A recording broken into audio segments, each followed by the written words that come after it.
Ngucanio iria thiete na mbere gwakiriria gatagati ka ngavana wa Wambora na Lenny Kivuti uria wari mung'ethaniri wake wa hakuhi gituo-ini kia ungavana thutha wa Kivuti kuregana na uhotani ucio na guthii igoti-ini.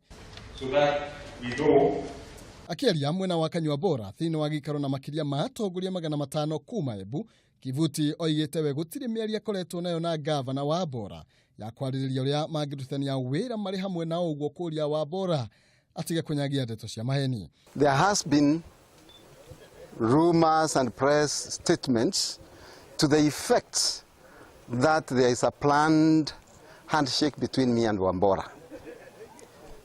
I have not received any call from Wambora to invite me to the alleged meetings that they purport to have been having about the leadership of Embu County, and also if there is any such plan, I have not yet been invited.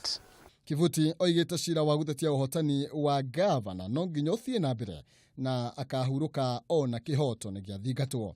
Embu County does not belong to me, it does not belong to Wambora. It belongs to Embu County people. They are the only ones who can make decisions about Embu County. So there's no chance that I can go somewhere in Nairobi, shake his hand, and then we agree that Embu County has decided. The people are themselves are the ones to decide, not just me and him. Wambora akoretwo akiuga nimaiguithaniirie na Kivuti kweheria ciira uria andikite wa gutetia uhotani wake igoti-ini ritugiru na kuiguithaniria kurutithania wira mari hamwe, undu uria wonekete kurarakira Kivuti na njira nene, akiuga ni ndeto cia maheni. They are now tired of legal cases, year in, year out. Are you tired? Are you tired of that? You hear kabisa. I am ready.